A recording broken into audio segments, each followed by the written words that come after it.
here we go, everybody.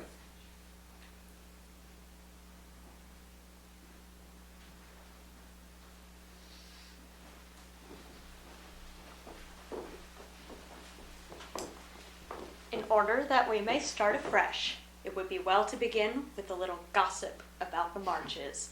And here let me promise that if any of the elders think there is too much lovering in the story, as I fear they may, then I can only say with Marmee, what can you expect when I have 4 lovely daughters at home and a dashing young neighbor across the way? the 3 years that have passed have brought few changes to our home. The war was over, and Mr. March safely at home, though rather grayer than we saw him last. John Brooke got injured, was sent home, and not allowed to return. Perfectly resigned to his discharge, he spent the time in getting well, preparing for business, and earning a home for Meg. Meg had spent the time in working as well as waiting, growing womanly in character. Ned Gardner had just married Sally Moffat, and Meg couldn't help but to contrast their fine home and carriage, splendid wedding dress, and many gifts to her own, and secretly wishing she could have the same. But somehow, envy and discontent soon vanished whenever she thought of all of the patient love and labor John had put into the little home awaiting them, and when they sat together in the twilight, quietly talking over their plans. The future always seemed so bright and beautiful that Meg forgot Sally's splendor and felt herself the happiest woman in all of Christendom. I never went back to Aunt March, for the old lady took such a liking to Amy that she bribed her with the offer of drawing lessons from one of the best teachers going. And for the sake of this advantage, Amy would have served a far harder mistress.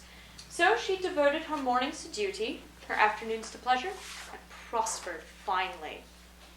Beth was delicate, long after the fever was a thing of the past.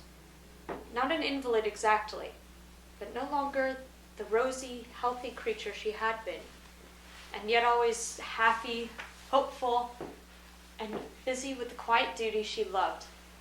Everybody's friend, and an angel in the house, long before those who loved her most learned to know it. I devoted myself to literature. As long as newspaper paid me $1 a column, I felt myself a woman of means and spun my little romances diligently. But great plans soon fermented in my busy brain, and my writing desk held a slowly increasing pile of blotted manuscript that was one day to place the name of March upon the roll of fame. Laurie, having dutifully gone to college to please his grandfather, was now getting along it in the easiest possible manner, and more than once came perilously close to suspension or expulsion. In fact, he rather prided himself on his narrow escapes. For Mrs. John Brooke, with congratulations and compliments. Bless you, Beth. What a refreshing spectacle you are, Joe. Amy, you are getting altogether too handsome for a single lady. Where's John? Stop to get the license for tomorrow. You're growing up, Laurie. I'm doing my best, ma'am, but I can't get much higher, I'm afraid, as 6 feet is about all men can do in these degenerate days. How are things at college? All right, Mrs. Marmee. Mother and I are going to go wait for John. There are some last things to settle. Well, Beth and I have to go to Kitty Bryant's to get more flowers for tomorrow.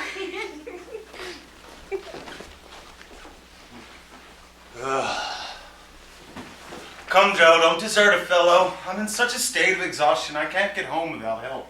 Now, Teddy, I must talk with you seriously about tomorrow. You must promise to behave yourself and not cut up any pranks and not ruin our plans. Not a prank. And I must implore you not to look at me during the ceremony. I'll certainly laugh if you do. You won't see me. You'll be crying so hard. I never cry unless for some great affliction. Such as fellows going to college? Don't be a peacock. I only moaned a trifle to keep the other girls company. Exactly. I say, Joe, how was Grandpa this week? Pretty amiable? Very. Why, have you gotten into some scrape and want to know how he'll take it? Now, Joe, do you think I'd look your mother in the face and say all right if it wasn't? Of course not. Then don't go and be suspicious. I only want some money. You spend a great deal, Teddy. I don't spend it. It spends itself somehow, and it's gone before I know it. Say, my friend Parker's getting really desperate about Amy. He talks of her constantly, writes poetry, and moons about in the most suspicious manner. He better nip his little passion in the bud, hadn't he? Of course he had. We can't have any more marrying in this family for years to come. Goodness me, what are the children thinking of? It's a fast age, and I don't know what we are coming to. You are a mere infant, but mark my words, you'll be next. Don't be alarmed. Nobody would want me. And it's a blessing, too, for there should always be one old maid in a family. Mark my words, Joe. You'll go next, and we'll be left lamenting. I didn't cry at Meg's wedding, though I did come rather close to it once. It was only saved by Laurie, looking at me with a comical mixture of merriment and amusement in his eyes. So Meg and John walked into their new home, called Dovecote, and we all stood looking at them with faces full of love and hope and tender pride as Meg walked away, leaning on her husband's arm, her hands full of flowers and the June sunshine brightening her happy face. And so Meg's married life began. Like most other young matrons, Meg began her married life with the determination to be a model housekeeper. John should find home a paradise. He should always see a smiling face, should fare sumptuously every day, and never know the loss of a button. Meg's paradise was not a tranquil one, for she was over-anxious to please. She was too nervous sometimes even to smile. John Brooks' stomach grew upset after a course of luxurious dishes, and he ungratefully demanded plain food. As for buttons... I don't understand where all the buttons go! I can't believe the carelessness of men. I should make John sew them on himself and see if he does any better! So the year rolled round to 1868, and in this midsummer there came to Meg a new experience. Where's the little mother? Why didn't anybody tell me as soon as I got home? Where is everybody? Close your eyes and hold out your arms. No, I'd rather not. I shall drop it, or I shall smash it or drop it, as sure as fate. Then you shan't see your Nebby. I will. Only you shall be responsible for damages.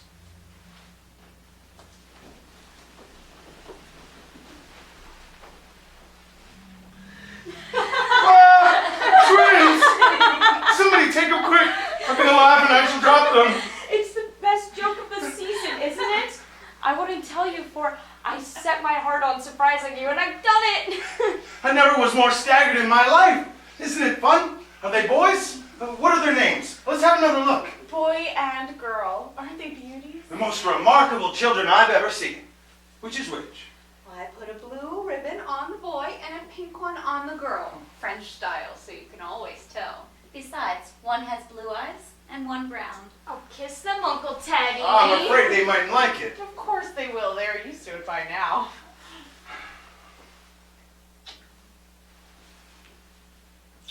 Ah, there. I told you they wouldn't like it. Yeah, that's the boy. See him kick? Oh, he puts out with his fist like a good one. Now then, young Brooke, pitch into a man of your own size, will you? He's to be named John Lawrence, and the girl Margaret, after mother and grandmother. And we'll call her Daisy, though, so we don't have two Megs. And the boy will be Jack, unless we think of a better name. Call him, name him, Demi John. And call him Demi for short. Daisy and Demi. Just the thing. I knew Teddy would do it. There is more good news, girls. Aunt Marge is going abroad next month, and she wants... Me go with her? No, dear, not you. It's Amy. Oh, Mother, she is too young. It's my turn first. I wanted to go for so long. It would do me so much good and be so altogether must go. It's impossible, Joe.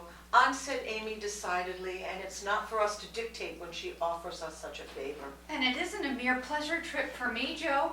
This will decide my career. If I have any talent at all, I'll find it in Rome and I'll do something to prove it. Supposing you haven't. Oh, then I will come home and teach drawing for a living. No, you won't. You hate hard work. You'll marry some rich man and sit in the lap of luxury all your days. Well, your predictions sometimes come to pass, but I don't think this one will. If I can't be an artist myself, I want to help those who are. Well, if you wish it, you'll have it, for your wishes are always granted. Would you like to go? Rather. Well, maybe in a year or two I'll send for you and we can dig in the forum for old relics and play out all the plans we made so many times. Thank you. I'll remind you of your promise when that joyful day comes, if it ever does. There's not much time for preparation. We must get your things ready. I'm happy for you, Amy. Joe, it's selfish of me, but I'm glad you're not going yet. I need you here a while longer.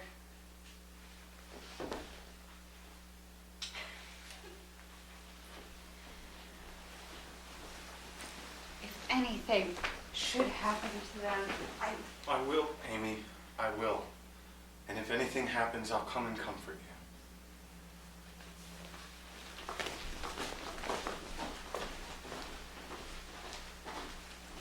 I bore up very well until the boat sailed. Just as the gangway was about to be withdrawn, it came to me that a whole ocean was soon to roll between my sister and I. So Amy sailed away to find the old world, which is always new and beautiful to young eyes.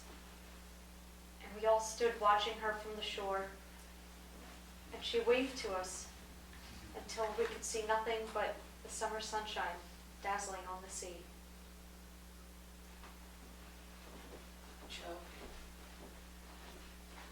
I'm anxious about Beth. Oh, why, Mother? She seemed quite well since the babies came. It's not her health that worries me, but her spirits. There is something on her mind that bothers her, and I want you to discover what it is. I think she's growing up, and now begins to have hopes and fears and fidgets without always knowing why or being able to explain it. My mother, Beth's 18, but we don't realize it, and we treat her like a child, forgetting she's a woman. So she is, dear heart. How fast you grow up. Can't be helped. So you must resign yourself to all kinds of worries and let your little birds hop out of the nest one by one. I promise never to hop very far, if that's any comfort. Where will you hop? Well, you know I don't mind hard work much, and there must always be one scrub in a family. Amy is splendid in fine works, but I'm not. But I feel in my element when all of the carpets need to be taken up here, or when half of the family falls sick. Amy is distinguishing herself abroad. But if there's anything amiss here at home, I'm your man. Well, then I will leave Beth to your hands, dear. And I know that she will open up her tender little heart to you sooner than to anyone else. But be kind. Don't let her know that anyone is watching or anyone is talking about her. If only she would get well and cheerful again. That's the only wish I would have in the world. Oh, happy woman, I've got heaps. What are they, dear? I would like to go away somewhere this summer, or this winter for a change. Where would you go? Well, I want something new.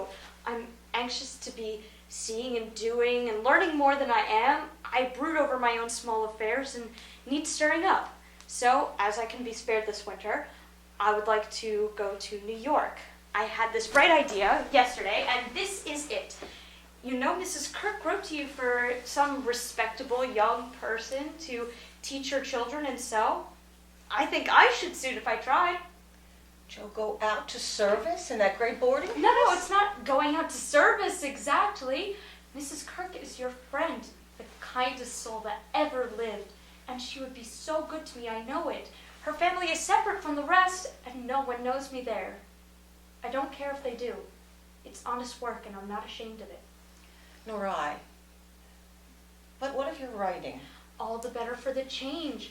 I shall see and hear new things and get new ideas, and even if I haven't much time there, then I shall bring home quantities of material for my rubbish. I have no doubt of it. But are these the only reasons for this sudden fancy? No, Mother. I'm afraid that Laurie is getting too fond of me. Do you not care about him as much as it is evident that he cares about you? Oh, mercy, no. I love the dear old boy as I always have, and I'm immensely proud of him. But as for anything more, it's out of the question. I'm glad of that. Why? You are not suited to one another. As friends you are happy and your quarrels soon blow over, but you are too much alike and too fond of freedom, not to mention strong wills and hot tempers, to be happy in a relation that requires infinite patience and forbearance as well as love. That's just the feeling I had, though I didn't know how to say it. It would trouble me sadly to make him unhappy, but I couldn't go and fall in love with the dear old fellow merely out of gratitude, could I? Are you sure of his feelings for you? He hasn't said anything, though he looks a great deal. I think I'd better go away before it comes to anything. I agree. And if it can be managed, you shall go.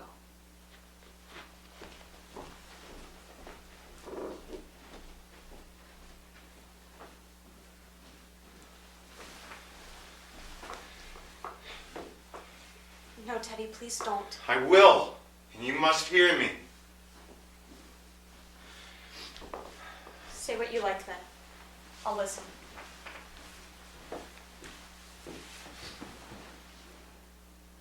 I've loved you ever since I met you, Joe. I couldn't help it. You've been so good to me. I tried to show it, but you wouldn't let me. Now I'm going to make you hear and give me an answer, for I can't go on so any longer. I wanted to spare you this. I thought you'd understand. I know you did, but the girls are so strange. You never know what they mean. They drive a man out of his wits just for the fun of it. I don't. I never meant to make you care for me so. I thought so. But I only loved you all the more and worked hard to please you and waited and never complained. I'd hoped you'd love me. No, I'm not half good enough. You are. You're a great deal too good for me. And I'm so grateful to you and so immensely proud and fond of you. I don't know why I can't love you as you want me to. I've tried, but I can't change the feeling. And it would be a lie for me to say I do when I don't. Really? Truly, Joe? Really, truly, dear. Well, you'll fall in love with somebody else, and then what will become of me? You'll love somebody else too, like a sensible boy, and forget all of this trouble. I'll never love anyone else, and I'll never forget you, Joe. Never! Never! I don't believe you have a heart. I wish I didn't. I don't believe I shall ever marry. I am happy as I am, and I love my liberty too well to give it up for any mortal man. I know better. You think so, but there will come a time when you'll care for somebody and love him tremendously and live and die for him. I know you will. It's your way, and I shall have to stand by and see it. Yes, I will live and die for him. If he ever comes and makes me love him in spite of myself. And you've got to do the best you can. I've done my best, but you won't be reasonable, and it's selfish of you to try to tease out what I can't give. I shall always be very fond of you, very fond indeed, but I will never marry you. And the sooner you realize that, the better for both of us.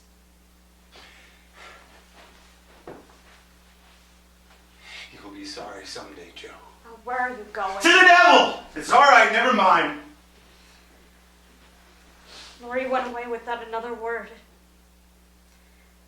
Oh, but it wasn't all right, and I did mind. For I felt as if I'd stabbed my dearest friend. And when he went away without a look behind him, I knew that the boy Laurie never would come again. I went to New York. While working at the Kirks, I met someone who did fascinate me. A stout German professor who shoveled in his dinner, darned his own socks, and was burdened with the name of Professor Friedrich Baer. He was neither rich nor great, young nor handsome, yet he was as attractive as a genial fire. He was poor, yet always appeared to be giving something away. A stranger, yet everyone's friend. No longer young, but as happy-hearted as a boy. Plain and peculiar, yet his face seemed beautiful to me, and his oddities were freely forgiven. I liked to hear him laugh. He helped me in many ways, proving himself a true friend. And I was happy, for while my pen lay idle, I was learning other lessons besides German, and laying a foundation for the sensational story of my own life. When I returned in the spring, I was struck with the change in Beth.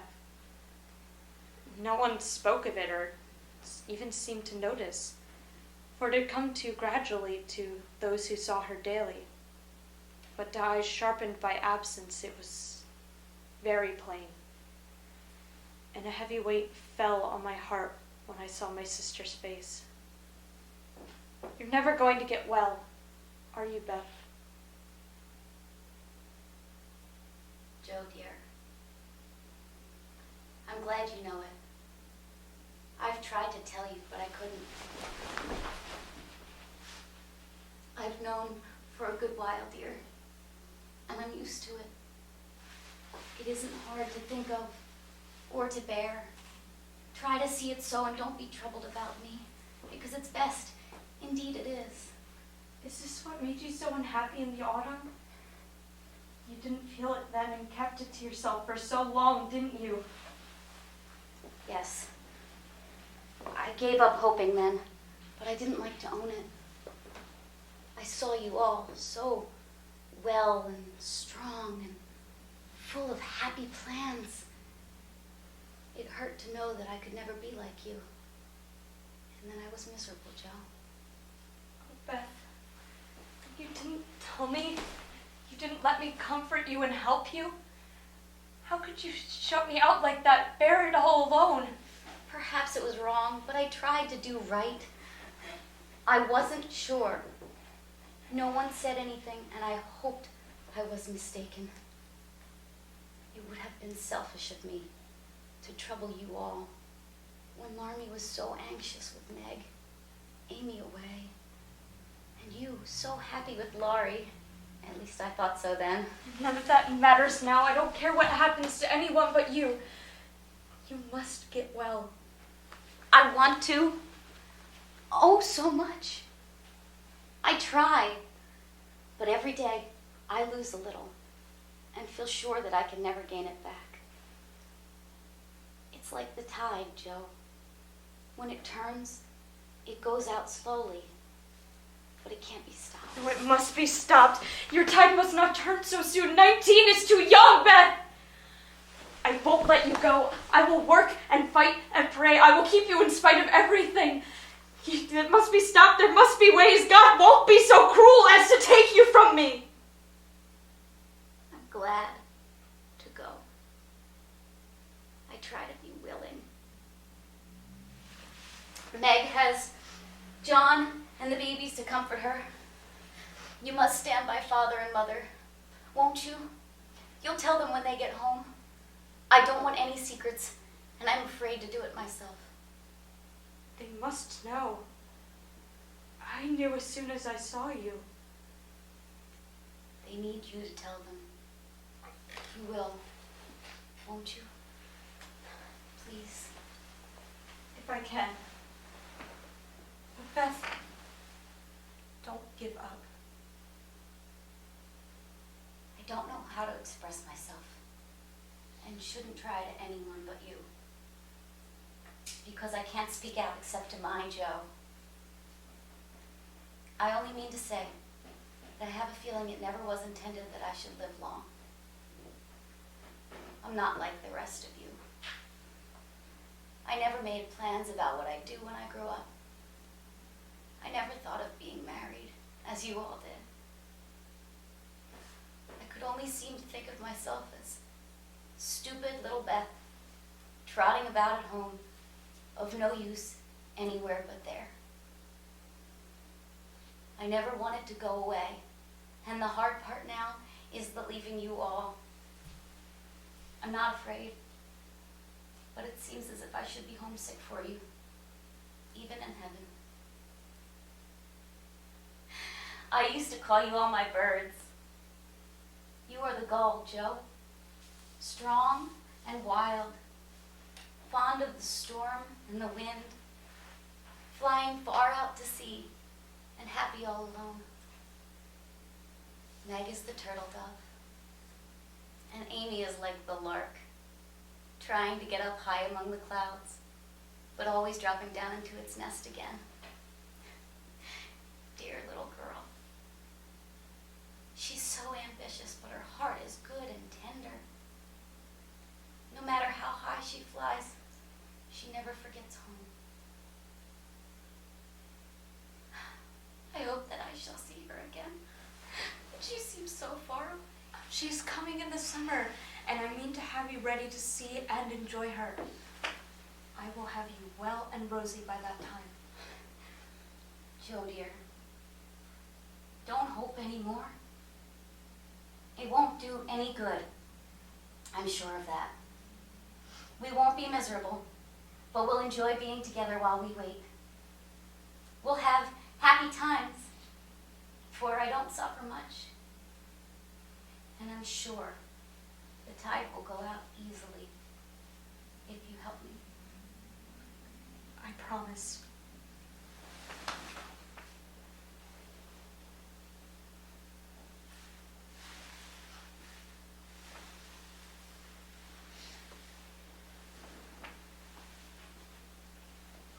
Beth was right. There was no need for words when I went in to see Father and Mother. For the look on my face told them plainly what they prayed to be spared from seeing. Father leaned his head against the mantelpiece and wouldn't turn to look at me. But Mother held out her arms as if for help. And I went to comfort her without another word.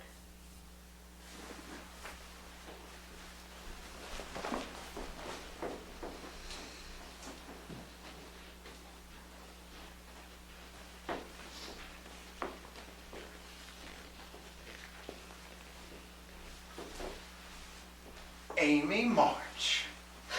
Laurie!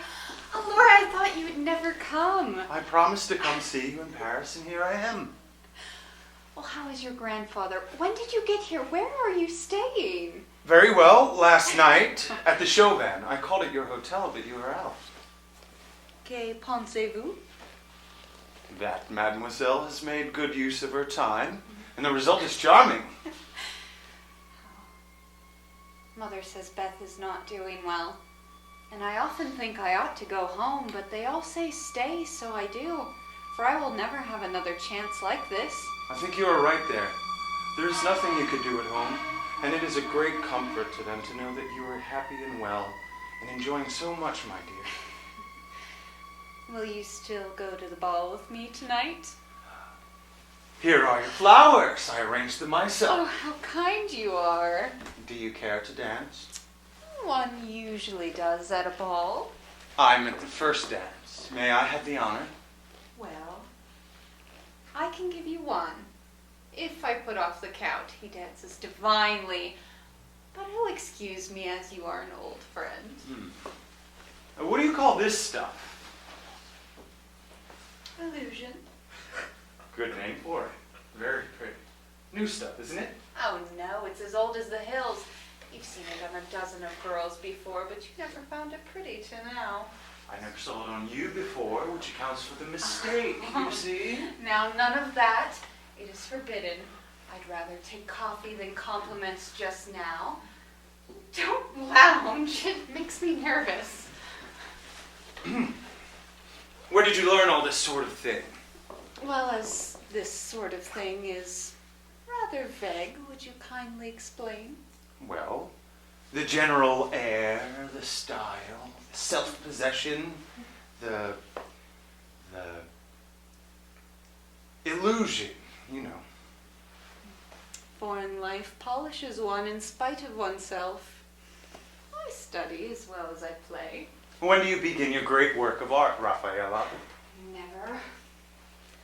For after seeing all the wonders of Rome, I felt too insignificant and gave up all of my foolish hopes in despair. Why should you with so much energy and talent? Well, that's just it. Talent isn't genius, and no amount of energy can make it so. I want to be great, or nothing. And I won't be a commonplace artist, so I don't intend to try anymore. What are you going to do with yourself now, if I may ask? I will polish up on my other talents and be an ornament to society if I get a chance. You're not engaged, I hope? No.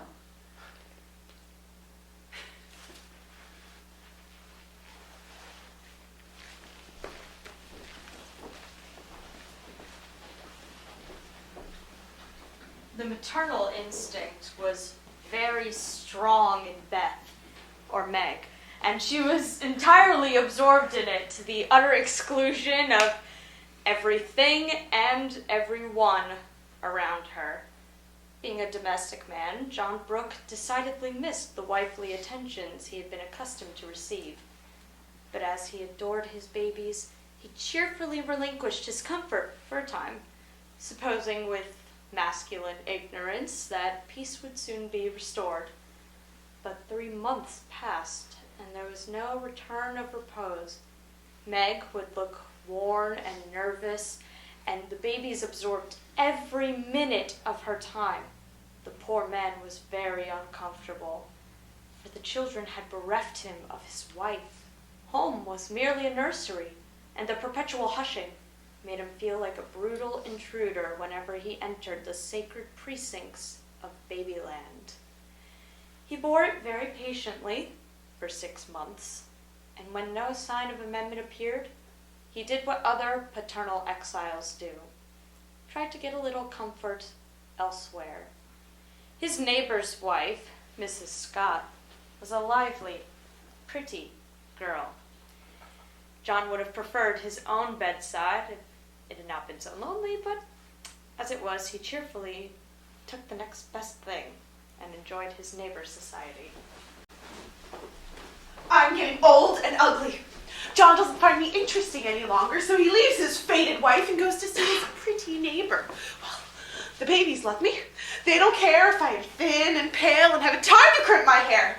They are my comfort, and someday John will realize what I've gladly sacrificed for them. Won't he? Oh, Mother, I shouldn't tell anyone but you, but I really do need advice. For if John goes on much longer, I might as well be widowed. Goes on how, dear? Oh, he's away all day. And at night, when I want to see him, he's continually going over to the Scotts. It isn't fair that I should have the hardest work without any amusement. Men are very selfish, even the best of them. So are women. Don't blame John till you see if you are wrong yourself. But it can't be right for him to neglect me. Don't you neglect him? Why, Mother, I thought you'd take my part. So I do, as far as sympathizing goes, but I think that part of the fault is yours, Meg. I don't see how. Let me show you. Did John ever neglect you? No, but I have 2 babies to tend. May I speak quite freely? And will you remember that it's mother? Speak to me as if I were a little Meg again. I feel often like I needed teaching more than ever, and now that these babies look to me for everything. Meg, you have to look at these babies and see that they are an important part of your life. But you must go on. John is so sensible. I'm afraid if I tell him that I'm feeling jealous, he'll think me jealous, and I wouldn't insult him by such an idea. He doesn't see that I want him, and I don't know how to tell him without words. My dear, he is longing for his little home. And it's not a home without you, for you are always in the nursery. Well, shouldn't I be there? Not all the time. Don't neglect husband for children. Don't shut him out of the nursery. Teach him how to be a part. And if he is a part, he will do it faithfully and gladly, and it will be better for you all. Do you really think so, Mother? I know so, Meg. Show me how. I will do anything you say. Right? Then educate yourself. Educate yourself to take part in the world's work, for it is important for you all. But John is so sensible.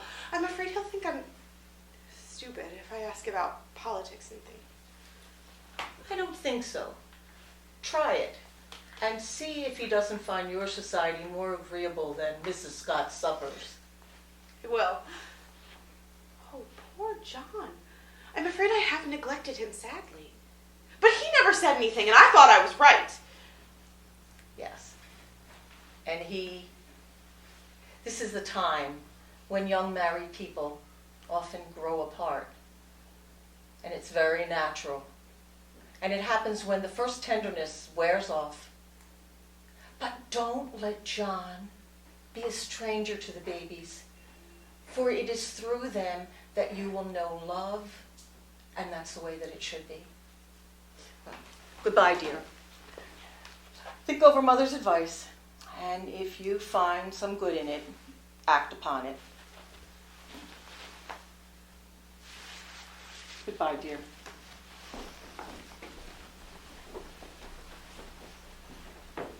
This household happiness did not come all at once, but John and Meg had found the key to it, and each year of married life taught them how to use it. The pleasantest room in the house was set aside for Beth, and in it was gathered everything that she loved most. Pictures, flowers, her piano, the little work table, and the well-beloved cats. Father's best books found their way there. Mother's easy chair, my work table, Amy's finest drawings. And every day, Meg brought her babies on a loving pilgrimage to make sunshine for Auntie Beth. The first few months were very happy ones, and Beth used to look around and say, How beautiful this is. by and by she said the needle was, So heavy. and she put it down forever. Talking wearied her. Faces troubled her. Pain claimed her for its own. Help me. Help me. A sad eclipse of serene soul.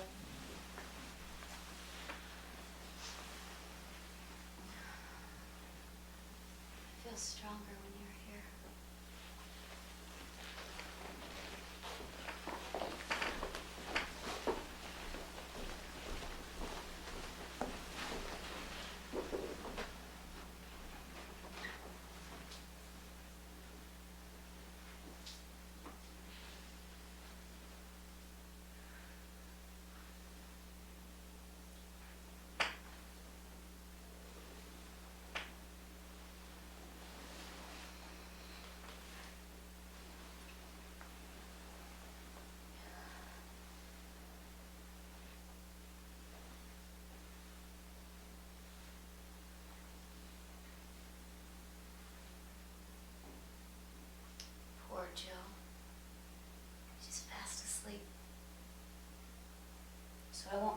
ask permission. She shows me all her things. I'm sure she won't mind if I look at this.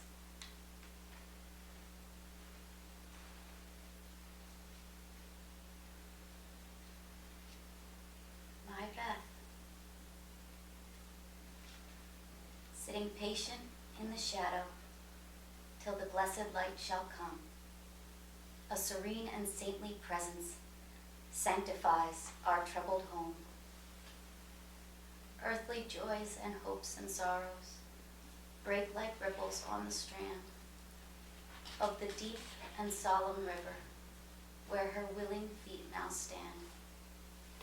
O my sister, passing from me, out of human care and strife, leave me as a gift those virtues which have beautified your life. Henceforth, safe across the river, I shall see forevermore a beloved household spirit waiting for me on the shore. Hope and faith, born of my sorrow, guardian angels shall become. And the sister gone before me, by their hands shall lead me home. Beth, are you awake? Yes, and so happy. See, I found this and read it. I knew you wouldn't care. Have I been all that to you, Joe? Oh, Beth, so much. So much. Then I don't feel as if I wasted my life. I'm not so good as you make me. But I tried to do right. And it's such a comfort now to know someone loves me so much and feels as if I helped them. More than anyone in this world, Beth. I used to think that I couldn't let you go, but I'm beginning to learn that I don't lose you, that you'll mean more to me than ever, and death cannot part us, though it seems to. I know that it cannot, and I don't fear it any longer, for I'm sure I shall be your Beth still, to love and help you more than ever. You must take my place, Joe, when I'm gone. Be everything to father and mother. They will turn to you. Don't fail them. And if it seems hard to work alone, remember that I don't forget you. And you'll be happier doing that than writing splendid books and seeing all the world. For love is the only thing that we can carry with us when we go. And it makes the end so easy. I'll try.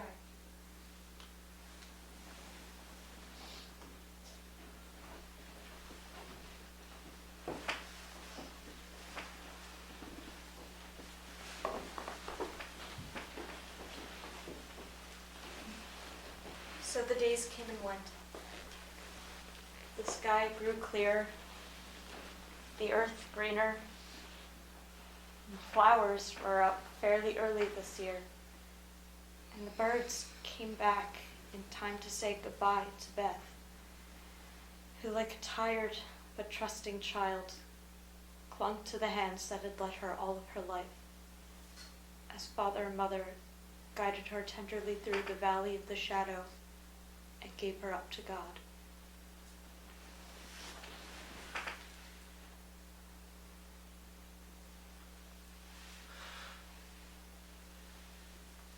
As Beth had hoped, the tide went out easily, and in the dark hour before dawn, on the bosom where she drew her first breath,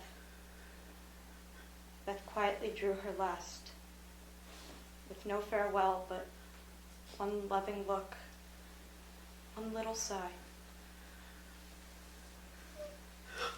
Beth, come back. Come back. She's at peace now. She's too good for this earth. But she will watch over us all of our lives. She will.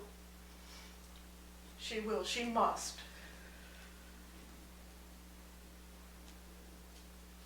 When morning came, the room was very still. But a bird sang nearby. The snowdrops blossomed freshly on the window, and the sun streamed in like a benediction over the placid face on the pillow. A face so full of painless peace that we who loved it most smiled through our tears and thanked God that Beth was well at last.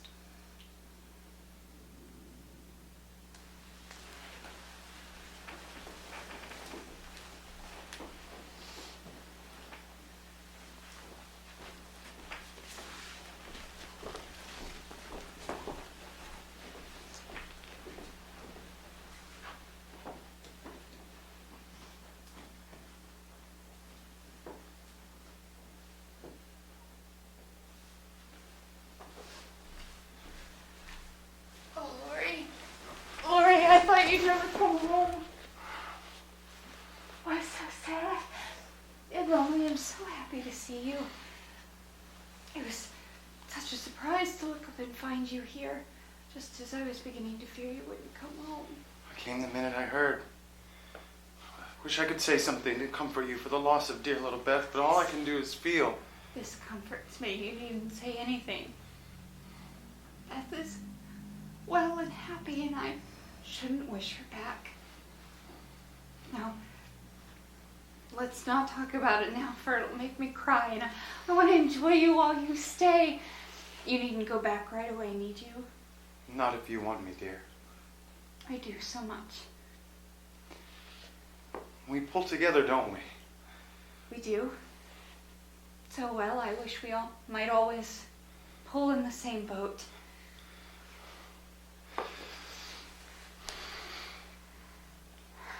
Will you, Amy?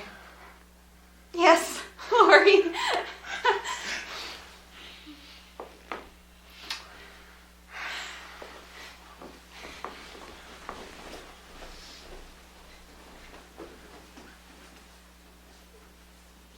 There were hard days after Beth had gone, but we all drew strength in the spring.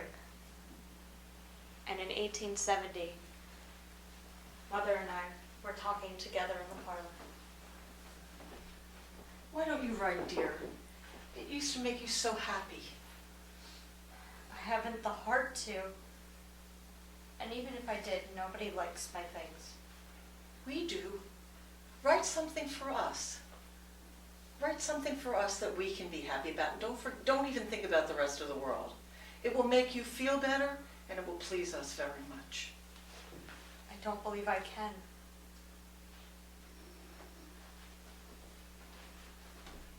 I never knew how it happened, but something got into that story that went straight to the hearts of those who read it. For when my family laughed and cried over it, my father sent it, much against my will, to one of the popular magazines.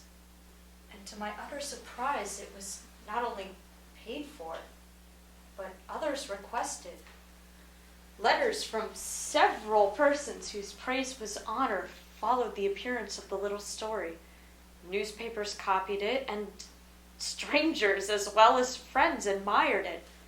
For a small thing, it was a great success, and I was astonished.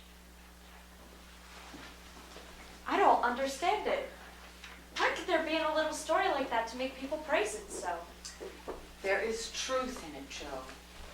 Humor and pathos bring it alive, and you have found your style at last. You wrote with no thoughts of fame or money, and this made it special. If there's anything good or true in what I write, it isn't my own. I owe it to you all, and to you, Mother, and to Beth. Marriage is an excellent thing after all. It's just what you need to bring out the tender womanly half of your nature.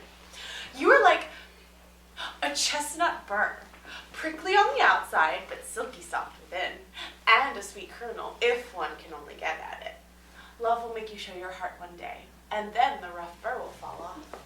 Frost opens chestnut burrs, and it takes a good shake to bring them down. An old maid, that's what I'm to be. A literary spinster with a pen for a spouse, a family of stories for children, and in 20 years, a morsel of fame, perhaps. So beautiful to be loved as Laurie loves me. He isn't sentimental and doesn't say much about it, but I can see it in everything he says and does, and it makes me so happy and humble that I don't feel like the same girl anymore. I never knew how kind and generous and tender he could be till now, for he lets me read his heart, and I find it full of noble impulses and hopes and purposes. Mother, I never knew how much like heaven this world could be when two people love and live for one another. And that's our cool, reserved, and worldly Amy. Truly, love does work miracles.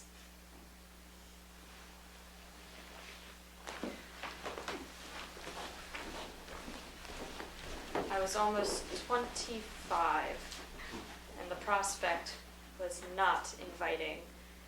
It seldom is at first, and 30 seems to be the end of all things. But it's not as bad as it looks. And one can get on quite well if one has something in oneself to fall back upon. At 25, girls begin to make jokes about being old maids, yet secretly vow that they never will be. Teddy! Oh, my Teddy! You are glad to see me then, Joe? Glad? My dear boy, words can't express my gladness! Where's Amy? Your mother has got her down at Meg's. We stopped by there on the way, and there was no getting my wife out of their clutches. Your what? Oh, now I've done it. You've gone and got married! Yes, but I never will again. I'm sorry. Actually married? Very much so, thank you. What dreadful thing will you do next? A characteristic, but not exactly complimentary congratulation. Well, what can you expect when you take one's breath away, creeping in like a burglar and letting cats out of bags like that? Get up, you ridiculous boy, and tell me all about it. So how nice it is to hear you say Teddy. No one calls me that but you. What does Amy call you? My lord. That's like her. Don't I look like a married man and head of a family? Not at all, and you never will. Now start right and tell me all about it. I'm pining to know. Well, I did it to please Amy. Fib number 1, Amy did it to please you. Now go on and tell the truth if you can, sir. It's all the same, you know, she and I being one. I just settled the difficulty by saying, let's be married, and then we can do as we like. Of course you did. You always have things to suit you. Not always. How did you ever get Aunt Marge to agree? It was hard work, but between us we talked her over, for we had heaps of good reasons on our side. And there was no time to write and ask permission, but you all liked it, had consented to it by and by, and it was only taking time by the fetlock, as my wife says. Aren't we proud of those 2 words? And don't we like to say them? A trifle, perhaps. She's such a captivating woman, I can't help being proud of her. We wanted to surprise you.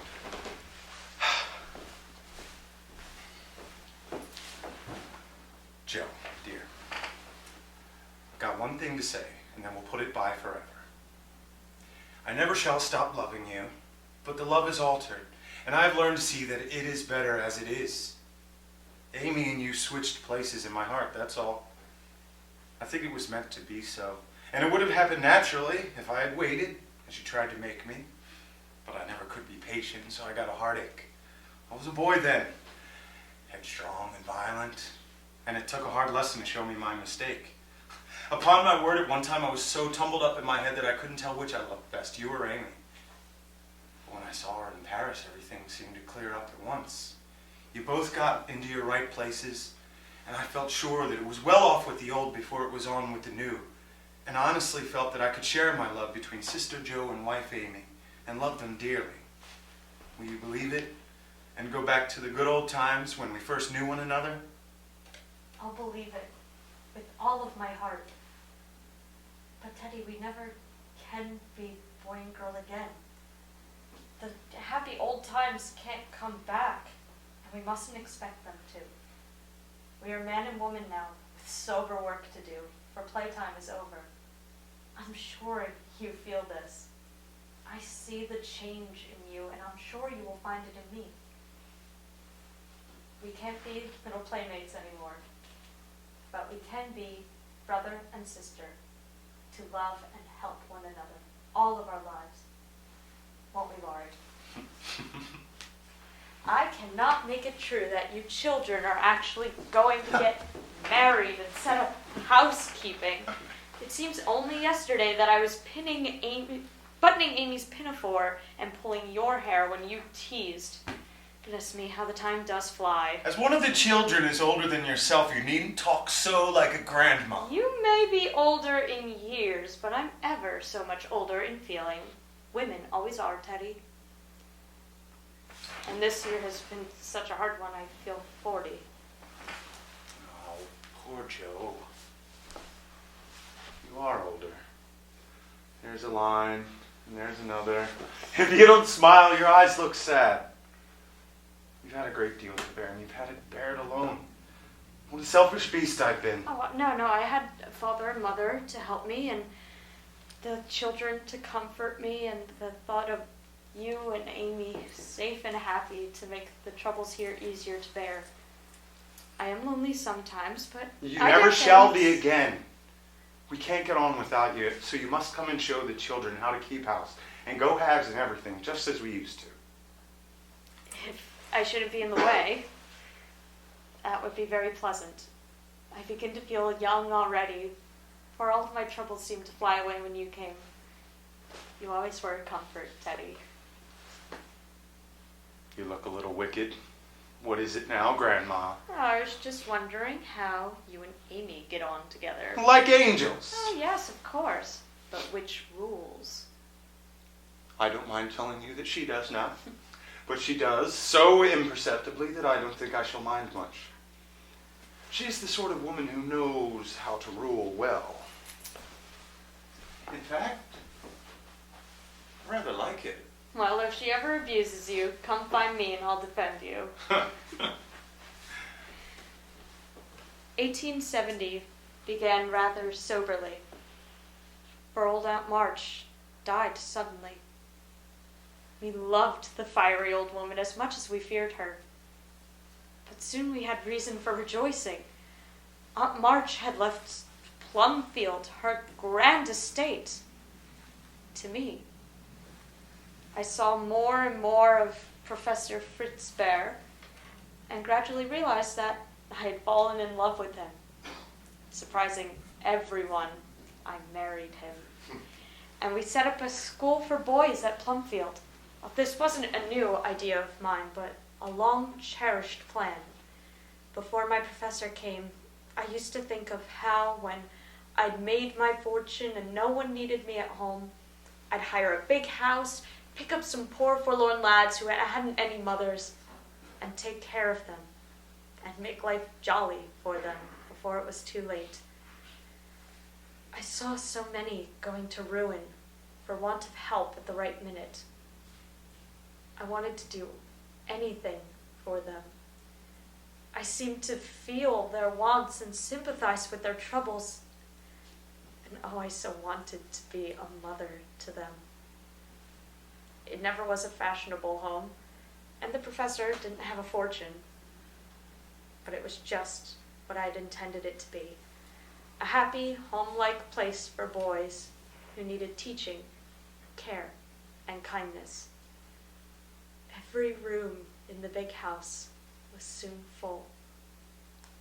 3 years after my wedding, the entire March family gathered on a mellow October day, when the air was full of an exhilarating freshness that made the spirits rise and the blood dance healthily in the veins. It was Marmee's 60th birthday. I don't believe I ever ought to call myself Unlucky Joe again. Yet your life is very different from the one you pictured so long ago. Yes, I remember. I haven't given up the hope that I may write a good book yet, but I can wait, and I'm sure it will be all the better for such experiences as these. I have my dear old professor, and soon I shall have a child of my own to bring up.